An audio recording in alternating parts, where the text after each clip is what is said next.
देखिए, कल कहाँ तक पहुंचे थे? परमानेंट। पहले मेमोरी का क्लासिफिकेशन बता दिया था, एकदम इम्पोर्टेंट है, इसको याद रखना ही पड़ेगा आपको ना। क्लासिफिकेशन याद रखना पड़ेगा। इसमें से अपन मेन मेमोरी और परमानेंट मेमोरी का बात कर चुके थे। तो मेन मेमोरी या परमानेंट 4 है टोटल। कितने हैं? 4।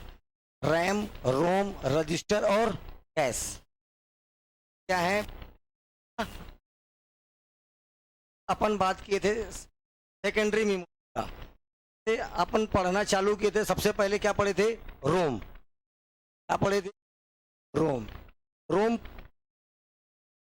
पहला तो ये मेरे को बताओ, प्राइमरी सेकेंडरी? प्राइमरी ऐसा मेमोरी है। अब दूसरा बात, क्या ऑक्सिलरी? मेन क्या बोलोगे?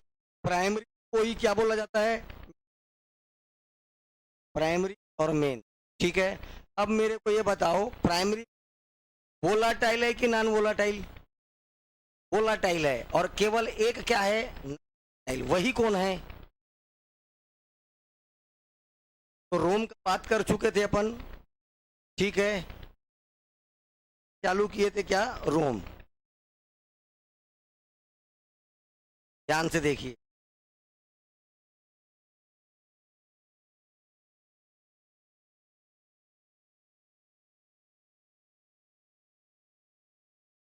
तो ये एक कैसा मेमोरी है? आपको पहले बता चुका हूं, इसको एक बार जब निर्माण किया जाता है उसी समय बनाकर एक फ्यूज के रूप में डेटा को स्टोर कर देते हैं। अंतिम में फ्यूज को जला देते हैं और उसको स्टोर कर दिया जाता है। इसको क्या बोलते हैं? ROM chip. क्या बोला जाता है? ROM chip. ठीक है, मेनली इसमें स्टार्ट करने के लिए कंप्यूटर को, इसका मेन काम क्या है? कंप्यूटर को स्टार्ट करना। रोम चिप का काम क्या है? कंप्यूटर को मेन स्टार्ट। ये रहा रोम। ठीक है, अब रोम के प्रकार, आपको कल मैं रोम के 3 प्रकार बताया था, 1, 2 और 3। देखिए, ROM रीड ओनली, इसके आगे लिखोगे P, ROM क्या हो जाएगा? P रोम। तो अपन हिंदी मीडियम वाले क्या बोलते हैं? प्रोम। इसी को हिंदी मीडियम क्या बोल देते हैं? प्रोम। दूसरा है, इसके आगे ई लगा दो, पी रोम, ई प्रोम।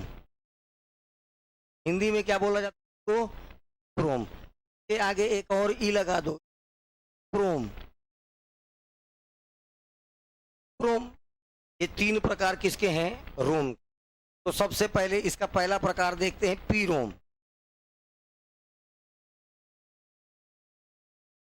तो देखो, इसका फुल फॉर्म तो वैसी होगा, रीड ओनली, आगे क्या लग जाएगा? पी। तो प्रोग्राम, क्या? Program read only memory. पहले इसका पूरा नाम जानो, प्रोग्राम रीड ओनली। प्रोम का full form programmable read only memory. आप इसमें प्रोग्राम तो लिख सकते हैं और उस लिखे हुए प्रोग्राम को केवल क्या कर सकते हो? रीड कर सकते हो। इसलिए नाम क्या है? Programmable read only. ठीक, ये एक विशेष प्रकार का रोम है तो रोम ही, लेकिन एक स्पेशल टाइप का क्या है? रोम है, जिसमें एक विशेष प्रक्रिया द्वारा एक स्पेशल पर एक विशेष प्रोसेस से उपयोगकर्ता के अनुकूल, यूजर्स के अकॉर्डिंग प्रोग्राम डेटा को प्रोग्राम किया जा सकता है, या डेटा को स्टोर किया जा सकता है, या किसी प्रोग्राम को इसमें स्टोर कर सकते हैं। प्रोम हजारों संख्या में डायोड होते हैं, छोटे छोटे छोटे छोटे डायोड होते हैं, जिन्हें हाई वोल्टेज से फ्यूज करके सूचना रिकॉर्ड कर लिया जाता है। देखिए, इसमें 1,000 से ज्यादा डायोड होता है। तो किसकी सहायता से? हाई वोल्टेज, क्योंकि रोम में क्या होता है? फ्यूज। तो उच्च वोल्टेज से फ्यूज कर जो अपन को सूचना चाहिए उसको क्या कर सकते हैं? अपन रिकॉर्ड कर सकते।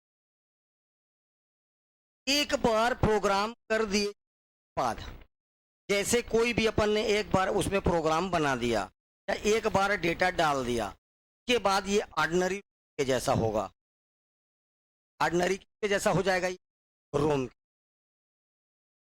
है प्रोम। तो पहला वर्ड क्या है? प्रोग्राम। लेकिन प्रोग्राम को डालोगे कैसे? उच्च वोल्टेज की यूज, उच्च वोल्टेज के यूज से आपको जो फ्यूज है, रोम चिप का जो फ्यूज होता है, उसमें क्या डाल सकते हैं अपन? प्रोग्राम डाल सकते हैं। और एक बार प्रोग्राम डालने के बाद का वैसे ही उपयोग जैसे नॉर्मल रोम का होता है। ठीक है, इस रोम को चाहे प्रोम लगाएं चाहे रोम लगाएं, देखो रोम के 3 प्रकार, या तो ये लगाओ, चाहे ये लगाओ, चाहे ये लगाओ, सब किसके प्रकार हैं? रोम के। इसको लगाने के लिए स्लॉट बना होता है। क्या बना होता है? अगर मैं पी रोम लगाया हूं तो पी रोम और अंतर नहीं है, पी रोम और रोम में कोई अंतर नहीं है। बस प्रोग्राम के समय इलेक्ट्रिक वोल्ट का अपने को वोल्टेज का क्या करना पड़ता है? यूज करना पड़ता है। ठीक है, और एक बार प्रोग्राम लिख देने के बाद जैसे रोम का काम था, रोम तो पढ़ा दिया था ना, ठीक है, वैसे ही इसका भी काम चालू हो जाता। लेकिन इसमें केवल प्रोग्राम को एक बार प्रोग्राम लिखने के बाद दोबारा इसमें प्रोग्राम लिख सकते हैं, ना तो इसको जा सकते हो। यही तो रोम की खासियत है। जिसमें प्रोग्राम सकते हैं उसको वोलाटाइल बोलते हैं कि नॉन वोलाटाइल बोलते हैं? एक बार इसमें प्रोग्राम लिखे जाने के बाद इसको आप छेड़ नहीं सकते। शिक्षाकर्मी सुबह 10 बजे वाले बैच का पेपर था ये, क्वेश्चन यही।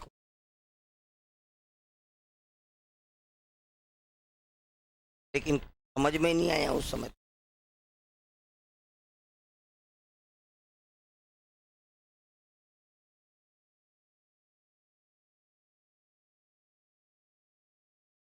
अब अगला देखते हैं ईप्रोम का मतलब समझना है। इसका मतलब होता है इरेजिबल। इसका मतलब क्या होता है?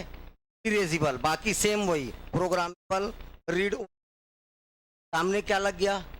Erasable, programmable, read only memory. Full form 2 बार बोलिए, erasable, programmable, read only memory, EPROM.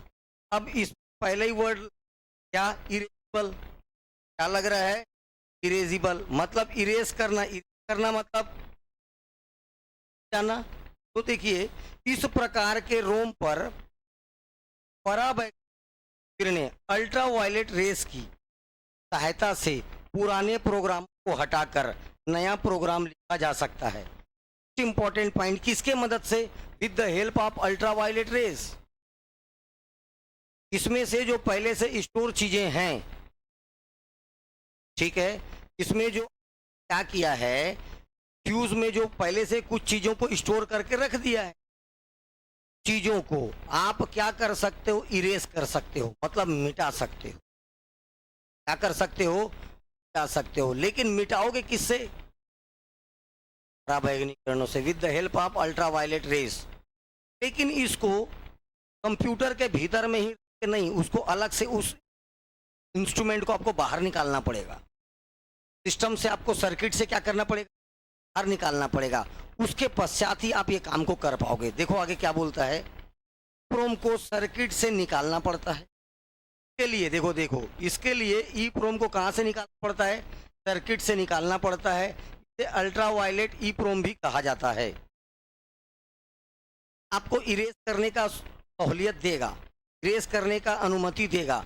लेकिन इरेज करने की अनुमति दे तो रहा है, लेकिन उसके लिए आपको कहाँ से निकालना पड़ेगा? इसको कंप्यूटर सर्किट से बाहर निकाल के तो क्या करना पड़ेगा? आपको इरेज करना पड़ेगा। अंदर में रख इरेज नहीं कर सकते। क्लियर? प्रोग्रामेबल ओनली मेमोरी, आप केवल उसमें प्रोग्राम लिख सकते हैं वोल्टेज की मदद से। ठीक है। दूसरा बात, इरेजिबल प्रोग्राम ओनली मेमोरी, इसमें आप लिखे हुए इरेज कर सकते हैं। प्रोग्राम को क्या कर सकते हो? इरेज कर सकते हो, मिटा सकते हो, with the help of ultraviolet rays, पराबैंगनी किरणों की मदद से। लेकिन आपको उसके लिए पहले उस ईप्रोम को कहाँ से बाहर निकालना पड़ेगा? सर्किट से बाहर निकालने के बाद ही कर पाओगे आप। क्लियर? चले आगे। इसके बाद EPROM electrically erasable, programmable, read only. ई देखो, अभी तक पहले क्या था, ई प्रोम का फुल फॉर्म था erasable, programmable, read only memory. उसके आगे में एक और ई लग गया, electrical, erasable, program, read memory. अब इसमें अल्ट्रावायलेट का यूज ना करके कैसे इलेक्ट्रिक की मदद से क्या करेंगे अपन, इसमें सूचनाओं को इरेज कर पाएंगे। आज समझ में आ रहा है ना? पहले आप उस सूचनाओं को इरेज करने के लिए अल्ट्रावायलेट का यूज कर रहे थे, यूज करते अल्ट्रावायलेट रेस का। इसमें अल्ट्रावायलेट रेस के नहीं, आप इलेक्ट्रिकल की मदद से, विद्युत सिग्नल या विद्युत माध्यमों से आप उस लिखे हुए प्रोग्राम को क्या कर सकते हो, इरेज कर सकते हो। इसलिए नाम है इलेक्ट्रिकल, क्योंकि मिटा सकते हो। प्रोग्राम को मिटा सकते हो, रीड ओनली। इसमें इसकी खासियत ये है कि इसमें से आपको प्रोग्राम मतलब सर्किट से बाहर निकालने का भी जरूरत नहीं है। रखे रखे क्या कर सकते हो, आप इरेज कर सकते हो। ये इसकी खासियत है ई प्रोम का। तो तरह के रोम को सर्किट से निकाले बिना इस पर उच्च वोल्टेज विभव, ये देखो, हाई वोल्टेज सहायता से पुराने कर नया प्रोग्राम क्या कर सकते हैं, लिखा जा सकता है। इसका उपयोग मिलता है रिसर्च में, अनुसंधान के कार्यों में होता है। कर लेना रिसर्च, ठीक है।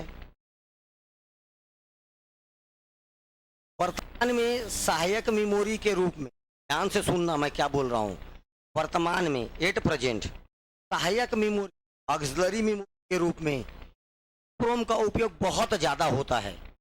और ई प्रोम का सबसे बड़ा उदाहरण है पेन ड्राइव, इसी को फ्लैश मेमोरी भी बोलते हैं। प्रोम का उदाहरण क्या है, पेन ड्राइव। ई प्रोम का उदाहरण क्या है, पेन ड्राइव। इसी को क्या बोला जाता है, फ्लैश मेमोरी। आए दिन क्वेश्चन बनता है ये। प्रोम का उदाहरण पेन ड्राइव, इसको क्या बोला जाता है, फ्लैश मेमोरी भी कहते हैं। पेन ड्राइव जो है का एक अच्छा उदाहरण। इस प्रकार के इलेक्ट्रॉनिक मेमोरी आजकल सभी जगह, जैसे कैमरा में, लैपटॉप में, स्मार्टफोन में, मोबाइल, टेबलेट में आदि सब जगह क्यों यूज करते पता है, पेन ड्राइव का? क्योंकि ये चीप इंस्ट्रूमेंट है। कैसा है, सस्ता। कैसा है, सस्ता इंस्ट्रूमेंट है। और इसमें विषम परिस्थितियों में भी डेटा को सुरक्षित रख सकते हैं। अगर ऑड कंडीशंस भी हैं, पानी में भीग गया पहले का गया कि पानी में भीग जाए, बहुत धूप लग जेब के अंदर है तो भी एक बेचारा कुछ नहीं होता। तो भौतिक परिस्थितियां विपरीत है, विषम परिस्थितियां हैं, आपका फिजिकल कंडीशन ठीक नहीं, उसके बाद भी ये डेटा को क्या रखता है, सुरक्षित रखता है। फ्लैश मेमोरी एक पोर्टेबल सेमीकंडक्टर, हाँ छोड़ दे। अब आ जा RAM, random access memory. Random का मतलब होता है कहीं से भी। रैंडम का मतलब क्या होता है, कहीं से भी आप उसको क्या कर सकते हो, पढ़ सकते हो। तो इसीलिए नाम क्या है, रैंडम। ठीक है, रैंडम एक्सेस मेमोरी। पूरा नाम पहले याद हुआ, रैंडम एक्सेस मेमोरी। मतलब इस मेमोरी में कहीं पर भी है, आपको अगर वो तो आप उसको पढ़ सकते हो, आप उसका यूज कर सकते हो रैंडमली। ठीक है, एक होता है सीक्वेंशियल, एक क्या होता है, रैंडमली। और ये डायरेक्ट कोई क्या बोला जाता है, रैंडमली, कहीं से भी। ठीक, चलिए देखते हैं। ये भी एक प्रकार का माइक्रोचिप से बना एक एकदम फास्ट सेमीकंडक्टर मेमोरी है। माइक्रोचिप का मतलब होता है एकदम छोटा सा चिप। माइक्रो का मतलब होता है छोटे से छोटा, एकदम छोटा सा चिप होता है। और ये कैसा होता है, एकदम फास्ट सेमीकंडक्टर मेमोरी है। इसमें डेटा एक्सेस टाइम डेटा की भौतिक परिस्थितियों पर निर्भर नहीं करता। तात्पर्य है कि सूचना रैम में, देखो बोलने तुम यहां समझो, सूचना इंफॉर्मेशन अगर रैम कहीं पर भी होगा, जहां भी स्थित हो, उसे पढ़ने में एक समान समय लगता है। देखो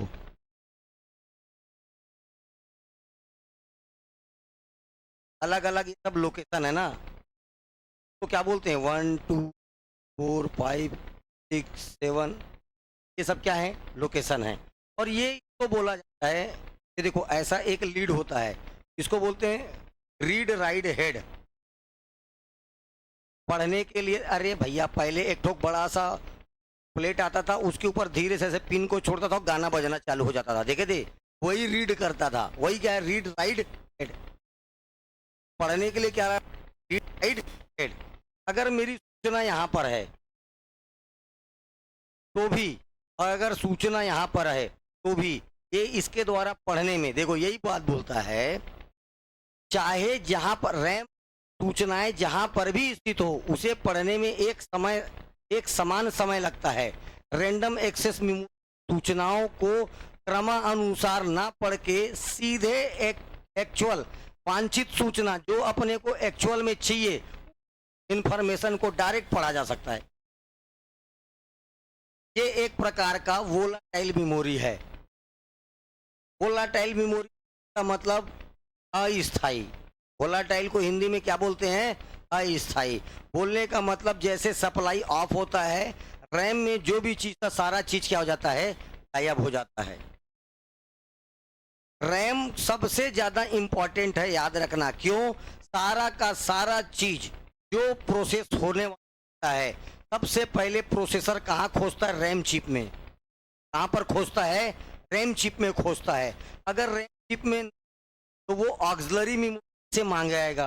रैम कहाँ से मंगाएगा, ऑक्सिलरी से मंगाएगा। और ऑक्सिलरी मेमोरी से कोई सूचना रैम आना, यहाँ तक का प्रोसेस कहलाता है एक्सेस टाइम।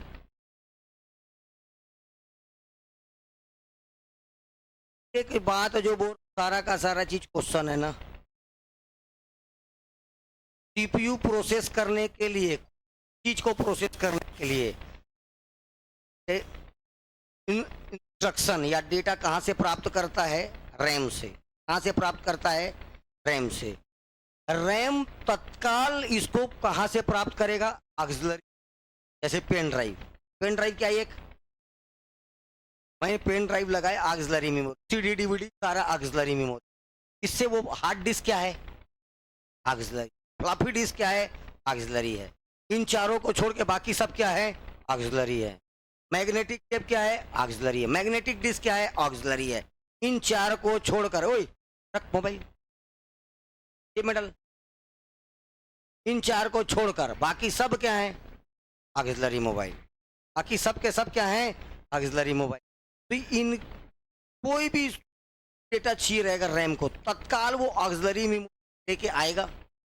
जो भी जो किसको चाहिए, सीपीयू को, किसको चाहिए, ऑक्सिलरी से रैम तक आने में जो समय लगता है, इसको बोलते हैं एक्सेस टाइम। क्या बोला जाता है, एक्सेस टाइम। ये याद रखना, अभी आएगा और बताऊंगा। ये एक वोलेटाइल मेमोरी है जहां डेटा और सूचनाओं को अस्थायी तौर पर रखा जाता है। हर एक डेटा या इंफॉर्मेशन कहां से, सीपीयू को कहां से मिलता है, रैम से। कहां से मिलता है, रैम से। इसमें संग्रहित सूचनाओं को बदला जा सकता है, ठीक है। मतलब रैम में कोई बात है, रोम टाइप का नहीं है। ये एक बार लिखा गया तो लिखा गया। रैम में सूचनाओं को अपन क्या कर सकते हैं, चेंज कर सकते हैं। बात समझ में आया। कंप्यूटर की पावर सप्लाई बंद कर देने पर रैम जो भी चीज संग्रहित डेटा वो समाप्त हो जाता है। इसीलिए किस प्रकार का मेमोरी है ये, वोलाटाइल। प्रोसेसिंग से पहले डेटा और इंस्ट्रक्शन सहायक से लेकर रैम में स्टोर किया जाता है, और सीपीयू रैम से ही प्राप्त डेटा प्राप्त करता है, और प्रोसेस के बाद अंतिम रिजल्ट को भी और परिणामों को भी अस्थायी तौर पर रैम में स्टोर करता है। तो समझ में इतना बात तो आएगा नहीं। देखो इसको क्या बोलना चाह रहा है। ये आपका कंप्यूटर का सीपीयू है, मतलब यही कंप्यूटर है, सीपीयू। इसको अगर कोई भी चीज चाहिए, सबसे पहले किस पर डिपेंड करेगा, रैम में। सीपीयू को प्रोसेस करने के लिए जो भी इंस्ट्रक्शन चाहिए, जो भी डेटा चाहिए, कौन देगा? अगर मान लीजिए रैम के पास नहीं, रैम के पास, तो ये यहाँ पर कोई ऑक्सिलरी, जैसे ये पेन ड्राइव, इससे मंगा लेगा वो। पेन ड्राइव से कहाँ आएगा? तब सीपीयू में कोई भी इंफॉर्मेशन किसके थ्रू ही जाएगा? ये रैम किसको देगा? भले यहाँ पर और कैश होता है, रजिस्टर होता है, ये अलग मैटर है। बिना कैश के और रजिस्टर के जाएगा ही नहीं सीपीयू तक, बात है। लेकिन हर एक डेटा जो सीपीयू को कहाँ पर आएगा? रैम में आएगा। ये रैम आने के बाद रैम किसको दे देगा? सीपीयू को। तब प्रोसेस करेगा और एक रिजल्ट बनाएगा, फाइनल रिजल्ट, अंतिम परिणाम। अंतिम परिणाम भी कहाँ पर आके सेव होगा? टेम्पररी, अस्थायी। किस तौर पर होगा? अस्थायी तौर पर। कहाँ सेव होगा? यहाँ पर। अस्थायी क्यों बोला गया? क्योंकि मान लीजिए बिजली हो बंद, बिजली हो गया बंद, ये उड़ जाएगा। इसलिए बार बार कंप्यूटर पर काम करने वाले को सलाह दिया जाता है कि हर थोड़ा थोड़ा क्या करते रहे, डेटा को सेव करते रहे। वो बार बार देखना, 10 मिनट 15 मिनट काम करने के बाद सेव कर देगा, फिर 15 मिनट काम करेगा, वो जो काम करते रहेगा उसको फिर सेव कर देगा। क्या करते रहता है वो? शौक नहीं है उसको। अचानक भयानक, ये देखा अभी लाइट गोल हो गया था, अभी लाइट गोल हो गया था। अगर ये पास बैकअप नहीं होता, जाते रहता। बैकअप था तो सेव करने का समय मिल गया, दुनिया का समय मिल गया। मान लीजिए वो कोई घूमने गया, लाइट गोल हो गया, आके देखता सब गायब गया। इसीलिए जो कंप्यूटर पर काम करता है उसको बार बार क्या बोला जाता है? आपको उसको क्या करते रहिए, थोड़ा थोड़ा देर में सेव करते रहिए। ठीक, ध्यान से देखना है। सीपीयू में कोई भी इंफॉर्मेशन या डेटा, सबसे पहले सीपीयू किसको कॉल करेगा? रैम को। भैया मेरे को ये चाहिए। अगर ये यहाँ पर है यहीं देगा। अगर काम कंटिन्यू चल रहा है तो यहीं पर होगा, फट से दे देगा, फट से दे देगा, बहुत तेजी से काम होगा। मान लीजिए कुछ ऐसा नया काम चालू हुआ जो यहाँ पर नहीं, तो ये कहाँ से लाएगा? ऑक्सिलरी में, सीडी से लाएगा, डीवीडी से लाएगा, पेन ड्राइव से लाएगा, कहीं से भी लाए। आज समझ में आ रहा है? चिप से लाएगा, कहीं से भी लाए, बाहर से लेके आएगा। लेकिन आएगा कहाँ पर? रैम में ही आएगा। अब रैम से जाएगा सीपीयू में प्रोसेस होने। कहाँ जाएगा? सीपीयू में प्रोसेस होने। सीपीयू इसको प्रोसेस करेगा और सीपीयू प्रोसेस करने के बाद ये देखो इंस्ट्रक्शन को किस में बदल दे? इंफॉर्मेशन में। इंस्ट्रक्शन को किस में बदल दे? इंफॉर्मेशन में। अभी जो दे रहे थे इनपुट वो इंस्ट्रक्शन है। सीपीयू में क्या मिलेगा आपको? आउटपुट देना चालू करेगा। क्या हो गया? आपका जो इंस्ट्रक्शन है किस में बदल गया? इंफॉर्मेशन में। और ये फिर एक बार कहाँ आ जाएगा? रैम में। लेकिन कैसे सेव रहेगा? टेम्पररी, अस्थायी तौर पर। और आपको परमानेंट सेव करना है तो फिर कहाँ लेकर सेव करोगे? ऑक्सिलरी में। परमानेंट सेव कर, रैम में सेव नहीं होगा। परमानेंट को सेव करना है तो कहाँ ले जाके सेव करिए? ऑक्सिलरी में। मेमोरी कार्ड में रखे रहो, दिन शाहरुख खान का फोटो देख। ठीक है, ये है। आ रहा है? आमिर खान का बताना है।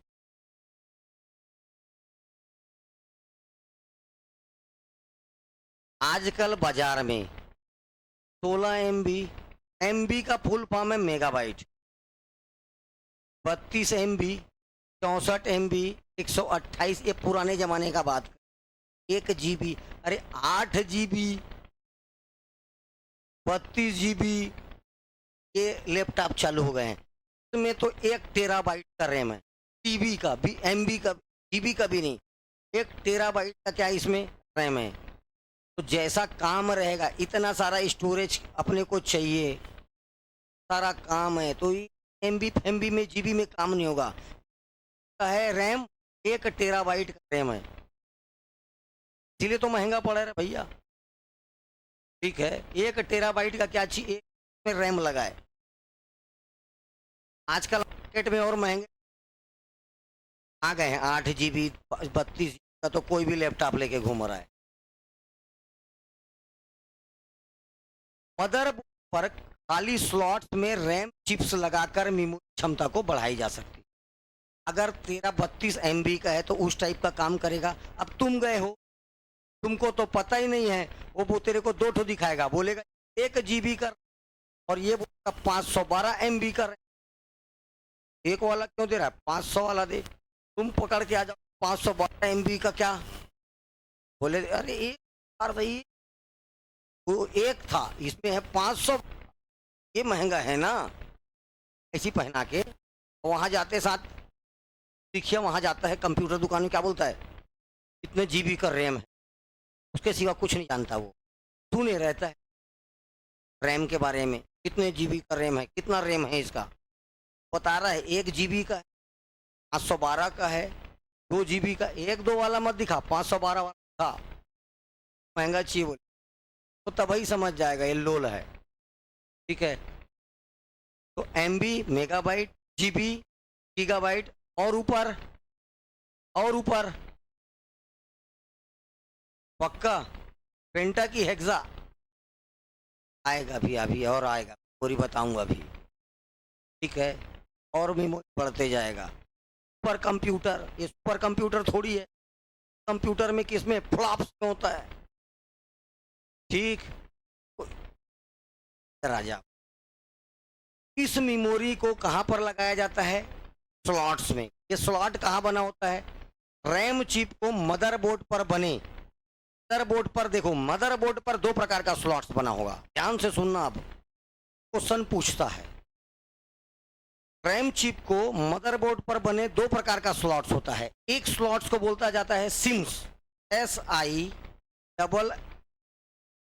SIMMS, और एक को बोला जाता है टिम्स, TIL, देखो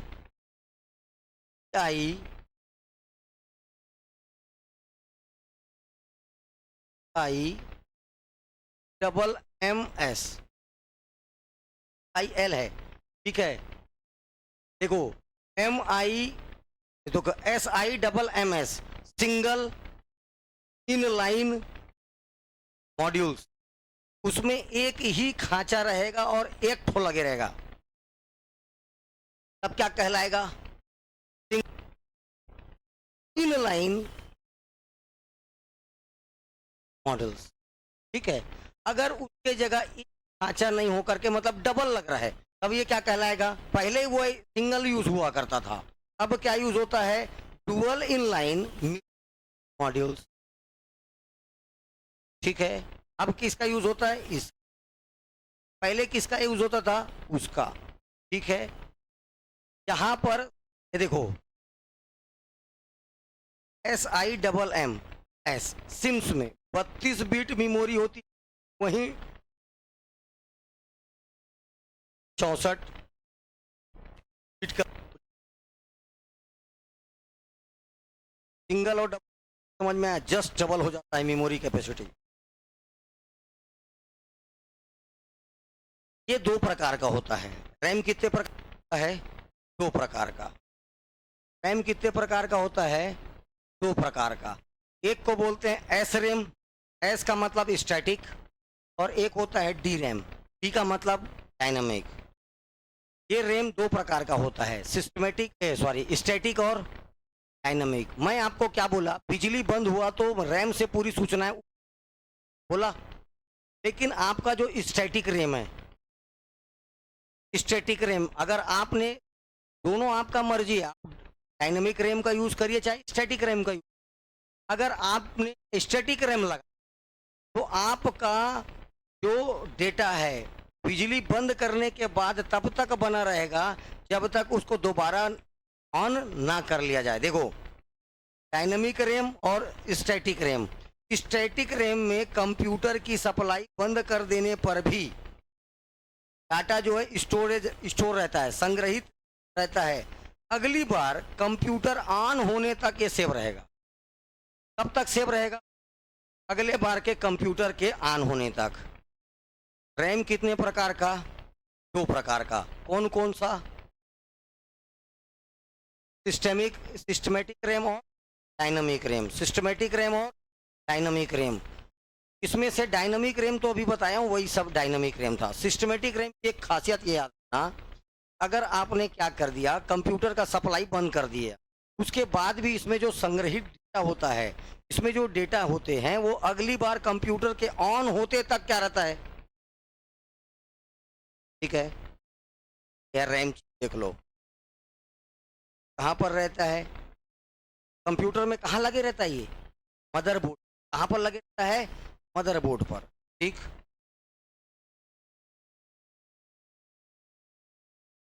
कैश मेमोरी क्या है ये डायरेक्ट कनेक्टेड रहता है प्राइमरी मेमोरी। प्राइमरी कौन से, अब यही सब बताया, इसका मतलब ये यहाँ पर है RAM. CPU central processing unit जो होता है, डायरेक्ट किससे मांगता है, रैम से। सूचनाएं किससे मांगता है, रैम से, ठीक है। से मांगता है, ठीक है। ये रैम इसकी जो मांगी गई सूचनाएं हैं उसको देता है पहले किसको, देखिए सीपीयू और रैम का कनेक्शन आपस में बस के माध्यम से होता है। किसके माध्यम से होता है, बस। बस तो बोलते हैं बस, ड्राइवर रहता है, बस रहता है, इसको बोलते हैं बस। वायर, मदरबोर्ड पर जो अनेक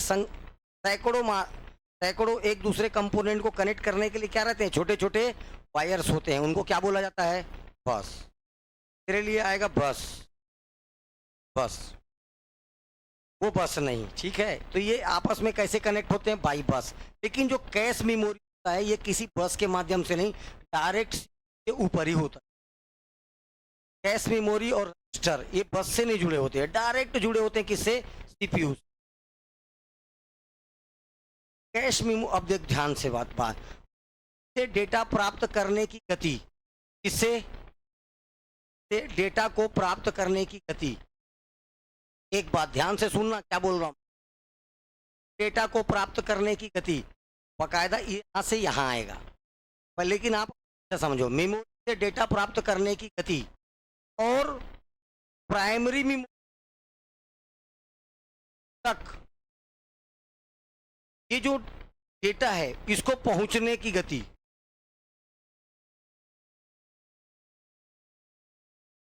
से डाटा प्राप्त करने की गति सीपीयू के डाटा प्रोसेस करने की गति से काफी धीमी होती है। सीपीयू का जो ये जो सीपीयू का जो प्रोसेस है का गति इससे कहीं ज्यादा होता है। जितना समय इसको प्रोसेस करने में था उससे कहीं ज्यादा समय इसको डाटा मंगाने में लग जाता है। सीपीयू में क्या बोल रहा है, ध्यान से देखिए, से डेटा प्राप्त करने की गति सीपीयू के डाटा प्रोसेस करने की गति से काफी धीमी होती है। प्रोसेसर के बीच इस गति अवरोध को, स्पीड मिस को दूर करने के लिए कैश मेमोरी का यूज करते हैं, ताकि बड़े तेजी के साथ बहुत स्पीडली कैश मेमोरी की इंफॉर्मेशन पहुंचा दे सीपीयू तक। ये प्राथमिक सीपीयू के बीच में अत्यंत तीव्र मेमोरी होता है, वेरी फास्ट मेमोरी। यहाँ बार बार प्रयोग आने वाले डाटा और इंस्ट्रक्शन को संग्रहित किया जाता है। कैश मेमोरी की गति तीव्र होने के कारण प्रोसेसर की गति में भी वृद्धि होता है। जितना तेज कैश मेमोरी उतना ही तेज आपका प्रोसेसर होगा। अरे भाई, जितना तेजी से तेरे पिताजी को पता चलेगा कि तेरा शादी मतलब अफेयर चल रहा है तो शादी उतना तेज होगा। तेरे पिताजी सोच रहे हैं तू तो एकदम सीधा है, उल्लू है, तेरे को पूरा गधा बनाने की कोशिश करेगा। लेकिन जैसे पता चलेगा गंगाधरी शक्तिमान, तेरा बाल्य अवस्था में ही क्या कर देगा, विवाह कर देगा। ठीक ऐसा है।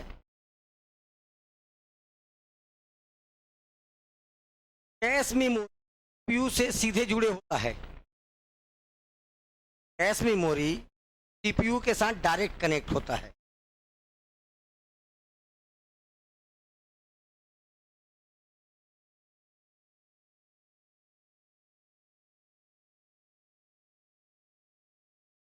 कैश मेमोरी सीपीयू से डायरेक्ट जुड़ा है। कैश मेमोरी से सीपीयू तक सूचना के कंप्यूटर में मदरबोर्ड के सिस्टम बस का प्रयोग नहीं करना पड़ता, अतः डेटा स्थानांतरण की गति तेज है। ध्यान से देखिए, कैश मेमोरी से सीपीयू तक इंफॉर्मेशन को लाने ले जाने के लिए कंप्यूटर मदरबोर्ड के सिस्टम में बस का यूज नहीं होता, ठीक है। अतः डाटा ट्रांसफर की गति क्या होती है, बहुत तेज होती है। कैश मेमोरी सीपीयू के बीच में बफर का काम करता है। कैश मेमोरी प्राइमरी के बीच में या मेन मेमोरी के बीच में काय का काम करता है, बफर का काम करता है। सामान्यतः कंप्यूटर प्रयुक्त कैश मेमोरी का आकार ये देखो 256 KB है। कैश मेमोरी का साइज कितना होता है, किलोबाइट। बहुत छोटा मेमोरी है, बहुत छोटा मेमोरी है, 256 किलोबाइट। एक भी नहीं है, 1 MB भी नहीं है। और तुम लोग पर डे कितना डेटा उड़ा देते हो, 1.5 GB। सोच इसका साइज क्या होगा। मात्र तुम 10 मिनट अपने मोबाइल को चलाओगे, कितना डेटा खत्म हो जाएगा।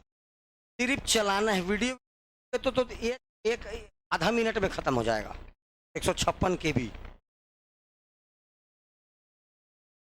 कितना क्विक छोटा सा मेमोरी होता है, लेकिन इसका काम होता है एकदम तेजी से क्या देना।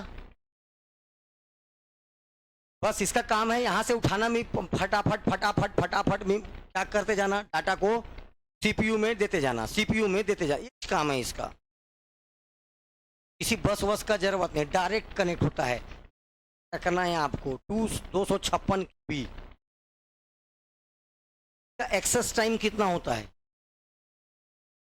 2 से 10 नैनो सेकंड, ठीक है, नैनो सेकंड, 2 से 10 नैनो सेकंड। रजिस्टर का 1 से 2 नैनो सेकंड उसकी स्पीड होती है रजिस्टर की। कैश का कितना होता है, 2 से 10, ठीक।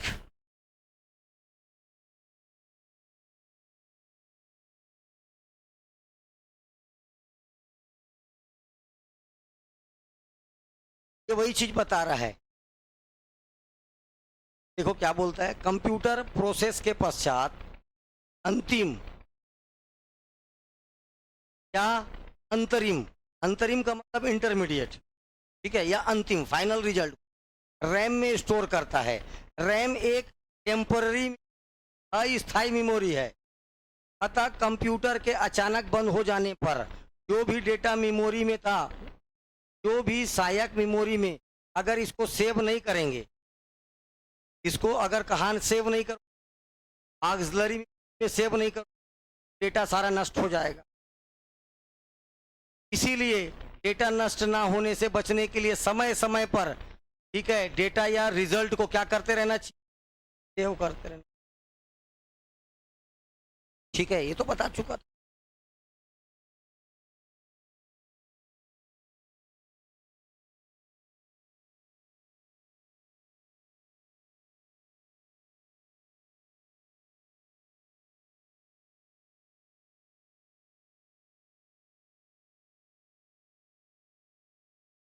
चलिए, सीक्वेंशियल एक्सेल मेमोरी, क्रमानुसार मेमोरी।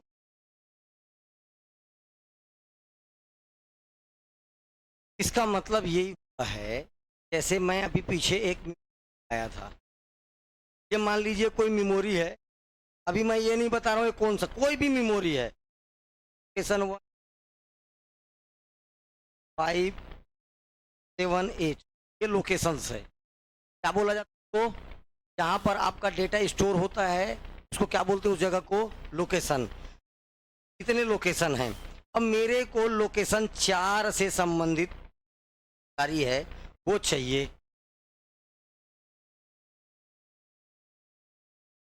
तब इसका यूज मैं नहीं कर पाऊँ, इसका सीक्वेंशियल एक्सेस मेमोरी का। तो पहले इसको दिखाएगा, फिर वो दिखाएगा, वो दिखाएगा, फिर वो आएगा सीक्वेंस के नाम क्या है, सीक्वेंशियल एक्सेस मेमोरी। सीक्वेंस से कर रहे थे, नाम क्या इसका, सीक्वेंशियल एक्सेस मेमोरी। ठीक, लेकिन अगर मेरे को, लेकिन अगर ऐसा कोई काम कर रहा हूं जिसमें मेरे को पूरे सीक्वेंस से काम है, जैसे भिलाई स्टील के समस्त एम्प्लॉइज का मेरे को बनाना पेरोल, पेमेंट शीट, सबका पेमेंट होगा, पेमेंट शीट बनाना है, पेरोल बनाना है, सब के सब का काम रहेगा, उस समय ये सबसे इंपॉर्टेंट हो जाएगा सीक्वेंशियल एक्सेस में। उस समय इसका काम आ जाएगा, आएगा कि नहीं उस समय, क्योंकि पूरे के पूरे लोग। दूसरा, बिजली का बिल पे कर रहे हो तो बिजली का बिल ऐसा तो नहीं इसी भर का आएगा, इसका नहीं आएगा, ये दोनों का आएगा, सबका बिजली। तो उस समय ऐसे काम जो सीक्वेंस बाय सीक्वेंस होने हैं, समय इस मेमोरी का यूज होगा। और सीक्वेंशियल एक्सेस मेमोरी का एक ही उदाहरण है, एक ही इसमें लगे रहेगा टेप, मैग्नेटिक, बस।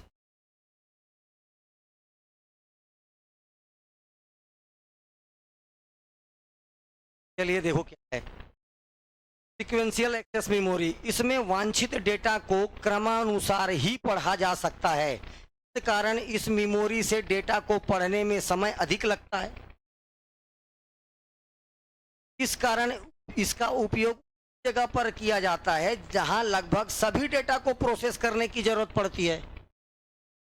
उदाहरण के लिए पेरोल, पेमेंट शीट बोलने का, पेरोल का मतलब बिजली बिल आदि। और आपको एक ही क्वेश्चन पूछेगा सीक्वेंशियल एक्सेस का उदाहरण, मैग्नेटिक टेप, मैग्नेटिक टेप। ये देखो ऐसा दो टोक चक्री बनेगा, चक्री बने, ठीक, के बाद ऐसा घूमेगा चक्र,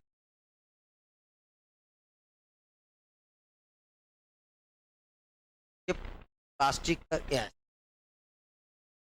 अब ये जो प्लास्टिक के जो ये रिबन है, ये रिबन है, इसमें ऐसे वस्तु का प्रयोग किया जो चुंबक सेंसिटिव, बोलने का मतलब आयरन ऑक्साइड। मैग्नेटिक टेप, नाम क्या है इसका, मैग्नेटिक टेप, आयरन ऑक्साइड या कोबाल्ट, ठीक है, कोबाल्ट, इन सब का क्या किया, chromium dioxide, sorry chromium dioxide, इन सब का यूज किया जाएगा इसमें, जो बड़े आसानी से दे। अरे भाई जमीन में चुंबक पड़ा है, अगर मैं एक का प्लेट ऊपर से भी गुजार दूं तो सारा चुंबक कहाँ चिपक जाएगा। तो उसको पढ़ने के लिए आपको क्या चाहिए, मैग्नेट का जो रिबन होगा उस पर क्या लगना चाहिए, मैग्नेटिक मटेरियल्स का यूज करना पड़ेगा आपको, ठीक है। तो आयरन ऑक्साइड क्या है, एक प्रकार का मैग्नेटिक मटेरियल, ठीक। चलिए ये हो गया मैग्नेटिक, समझ में आया। अब इसमें यहाँ पर जो डेटा लिखा है उसी को पहले पढ़ोगे, उसके बाद के बाद का बाद में पढ़ोगे। चलिए मैग्नेटिक टेप का एग्जांपल क्या है, मैग्नेटिक,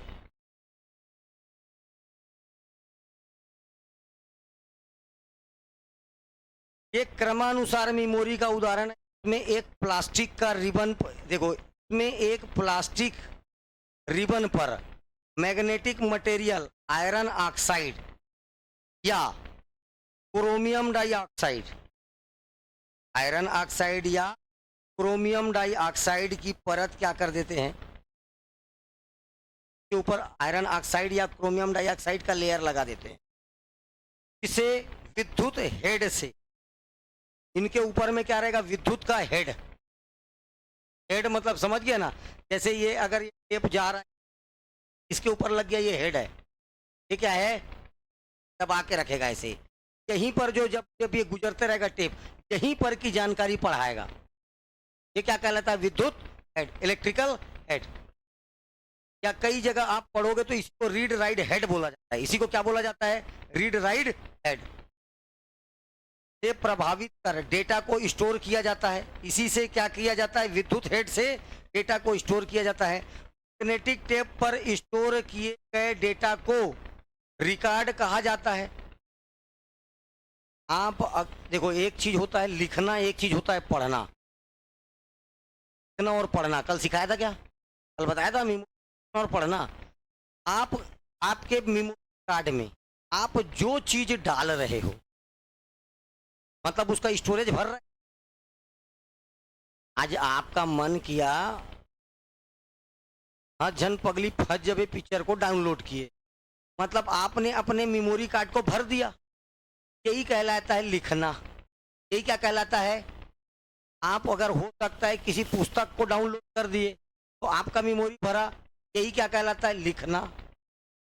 हो सकता है किसी का बर्बादी का वीडियो डाउनलोड किए मेमोरी में जगह भर गया। ये भी क्या कहलाता है? लिखना। तो आप अगर अपने मेमोरी कार्ड में जो भी चीज भरोगे वो क्या कहलाता है? लिखना। और लिखे हुए चीज को बार बार देखना और देखेगा तो देखना ही क्या कहलाता है? पढ़ना। वीडियो है तो देखेगा वही पढ़ना है। कोई अगर पुस्तक है तो पढ़ोगे ही। देख भी रहे हो मतलब उसी को क्या बोलते हैं? पढ़ना। तो लिखना और पढ़ना समझ में आया? मेमोरी कार्ड में किसको बोलते हैं? देखिए स्टोर किए गए डेटा को रिकॉर्ड कहते हैं। ठीक। दो अलग अलग डेटा में दो अलग अलग डाटा में अंतर करने के लिए उनके बीच में कुछ खाली जगह छोड़ दिया जाता है। अब मान लीजिए तक शाहरुख खान का बात चल रहा था, अब अचानक अमिताभ बच्चन का बात चलेगा, थोड़ा सा गैप दोगे तब यहाँ अमिताभ बच्चन का बात को लिखोगे। अमिताभ बच्चन बीच में जो गैप आया उसे को ही क्या बोला जाता है? Inter record gap. What do you mean record gap? एक सूचना के पश्चात दूसरी सूचना से पहले जो गैप दिया जाता है उसको क्या बोला जाता है? इंटर रिकॉर्ड गैप कहा जाता है। ये बड़ी मात्रा में डेटा को ये जो मैग्नेटिक टेप है ना बहुत बड़ी मात्रा में क्या कर सकता है? डेटा को स्टोर कर सकता है। इसीलिए पहले जो आपका मेन फ्रेम कंप्यूटर करता था उसमें डेटा के रूप में किसका यूज किया जाता था? मैग्नेटिक टेप का। फर्स्ट जनरेशन के कंप्यूटर सेकंड जनरेशन के कंप्यूटर में किस प्रकार का स्टोरेज डिवाइस यूज होता था? ठीक सेकंड। ठीक। खासकर डेटा को कितने बार भी लिखा और मिटाया जा सकता है और पढ़ा जा सकता है। इसमें जो डेटा होते हैं उसको लिख सकते हो, मिटा सकते हो, पढ़ सकते हो। जैसे आप उस पर नया डाटा लिखेंगे ऑटोमेटिक पुराना डाटा क्या हो जाता है? पहले आप अपना कोई कैसेट ले जाकर दे दो, आपके कैसेट में वो चेंज करके नया गाना भर सकता था। ठीक है। कोई भी गाना वो आप गाना को दे दो गाना को भर सकता था। तो वही है जैसे इसमें लिखे पुराना ऑटोमेटिक क्या हो जाता है? गायब। पुराना data magnetic tape data store करने का एक सस्ता माध्यम है अतः इसका उपयोग मैक्सिमम इसका उपयोग होता है बैकअप में। बैकअप प्रोग्राम सबसे ज्यादा इसका उपयोग किया जाता है बैकअप में। ठीक है। डाटा बैकअप उपलब्धि डाटा की एक कॉपी बनाकर देखो बैकअप का मतलब बता रहा है एक कॉपी बनाकर उसको सुरक्षित रख दिया जाता है ताकि जब जो मेन डाटा मर जाए डाटा मर जाए या नष्ट हो जाए तब बैकअप डाटा का उपयोग किया जाता है। तुम लोग को बताया था बैकअप कल जो क्लास आया था ढंग से बताया था बैकअप। ठीक है। मेन बॉयफ्रेंड और एक बेस्ट फ्रेंड।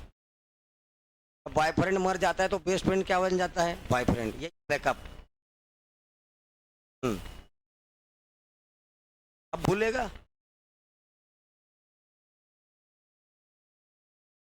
बेचारा, वो भी कंफ्यूजन में रहता मैं हूं क्या?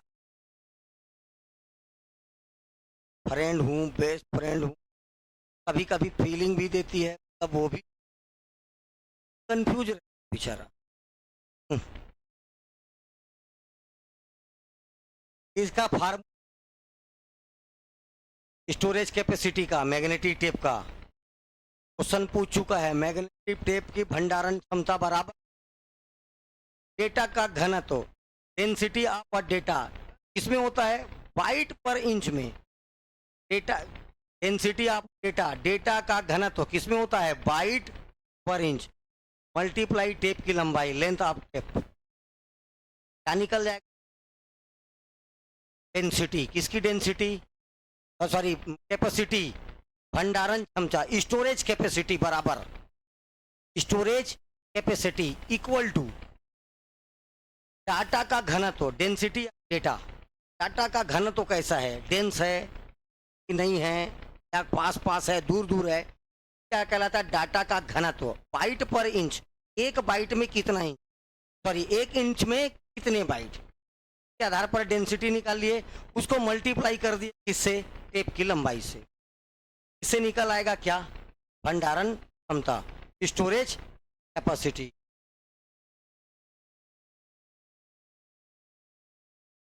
डायरेक्ट एक्सेस मेमोरी, अब आपको एक एक जगह से लाइन से काम नहीं है, आपको डायरेक्ट 5 नंबर का गाना सुनना है। तो ठहरे परदेसी साथ क्या निभाओगे, तो उसके लिए तेरे को पहला गाना सुनने का जरूरत नहीं है, आवारा हवा का झोंका हूँ, ये सब सुनने का जरूरत नहीं, सीधा 5। कौन से नंबर का, 5 नंबर का। तब आप कौन से मेमोरी का यूज करेंगे, डायरेक्ट एक्सेस मेमोरी का। याद रखना, टेप को छोड़कर बाकी जितनी मेमोरी जानते हो, बाकी सब क्या है, डायरेक्ट एक्सेस मेमोरी। इसमें वांछित सूचना या डाटा को सीधा पढ़ा जा सकता है, कारण डेटा पढ़ने में समय कम लगता है। डायरेक्ट एक्सेस में डाटा पढ़ने में लगा समय डिस्क डाटा की स्थिति वर्तमान समय में, ये देखो, रीड की स्थिति पर निर्भर करता है। इसमें जो ये देखो रीड राइट हेड क्या होता है, ये मान लीजिए एक, और ये मैं आपको 4 ही लोकेशन बता रहा हूँ, 1 2 3 4, और आपका ये जो रीड राइट हेड है मान लीजिए 1 पर है, ये 2 है, ये 3 है और 4 है। आपको यहाँ पर का काम है, यहाँ पर इस डेटा को लेना है, तो ये जब घूमकर यहाँ पर आएगा तभी ना यहाँ पर, जब तक रीड राइट हेड जिस लोकेशन पे रहेगा लोकेशन रीड कर पाओगे। रीड राइट हेड 1 नंबर पर है तो आपको चाहिए कौन सा, मान लीजिए आपको कौन सा चाहिए, तीसरे लोकेशन का चाहिए, तो रीड राइट हेड जब तक इसके ऊपर नहीं आएगा ये पढ़ना चालू नहीं होगा। तो यही बोल रहा है, पढ़ने में लगने वाला समय डिस्क स्थिति वर्तमान समय में रीड राइट हेड की स्थिति पर निर्भर करता है। रीड राइट लोकेशन के पहुंचने में समय अलग अलग हो सकता है, किसी कोई बड़ा है कोई छोटा है तो जल्दी पहुंच जाएगा, कोई बड़ा है तो लेट पहुंचेगा। ठीक, ये समय इतना कम होता है तो क्या कर लिया जाता है, लगभग समान बहुत तेजी से आ जाता है। डीवीडी में 5 नंबर गाना बजाओगे, घूम कर देखो, डीवीडी के ऊपर में भी एक ऐसा, प्लेट के ऊपर में एक ऐसा क्या होगा, रीड राइट हेड होगा, टकराएगा तब आप गाना सुन पा रहे हो। भी घूमना है, डिस्क घूम के 5 नंबर गाने पे आ जाएगा, बात समझ में, अपने लोकेशन पर आ जाएगा। ठीक, डायरेक्ट एक्सेस मेमोरी के उदाहरण जितने आप जानते हो सारे किसके उदाहरण है, डायरेक्ट एक्सेस मेमोरी उदाहरण है। ठीक है, मैग्नेटिक डिस्क, अब देखो ध्यान से, ये मैं आपको कहाँ पर बस वेरीफाई क्यों, पता है कहाँ पहुंचे, प्राइमरी मेमोरी खत्म हुआ है और सेकेंडरी मेमोरी को 2 टाइप से बांटा गया। किसमें बांटा गया, sequential access memory, direct access memory. Sequential का तो एक ही टेप, ये खत्म हो गया। अब डायरेक्ट एक्सेस 3 प्रकार का, डायरेक्ट एक्सेस कितने प्रकार का, 3 प्रकार का। पहला मैग्नेटिक डिस्क, टेप नहीं बोलता, मैग्नेटिक, दूसरा फ्लॉपी डिस्क, और तीसरा सेमीकंडक्टर मेमोरी, इलेक्ट्रॉनिक या सेमी डेटा। ये चार्ट दिमाग में चलते रहना, ये सारा चीज प्रोम बता दिया, ई रोम बता दिया, ई प्रोम बता दिया, ये देखिए स्टैटिक रैम, डायनामिक रैम, साथ में बता दिया मैं सीक्वेंशियल एक्सेस मेमोरी और डायरेक्ट एक्सेस मेमोरी। इसमें से अपन टेप को भी देख लिए। अब ये चालू होगा, इसमें 3 प्रकार, मैग्नेटिक डिस्क, ऑप्टिकल डिस्क और इलेक्ट्रॉनिक स्टोरेज डिवाइस, ये 3 हैं। इसमें से फ्लॉपी डिस्क, हार्ड डिस्क के प्रकार, काम का कोई नहीं है मात्र डिस्क को छोड़कर, ये 3 बस नाम जानना है। हार्ड डिस्क का प्रकार भर जानना, विंचेस्टर डिस्क थोड़ा सा काम का है, हार्ड डिस्क ही है पूरे, ये 3 प्रकार के आते हैं हार्ड डिस्क, कल देखेंगे अपन। ठीक है, चलो।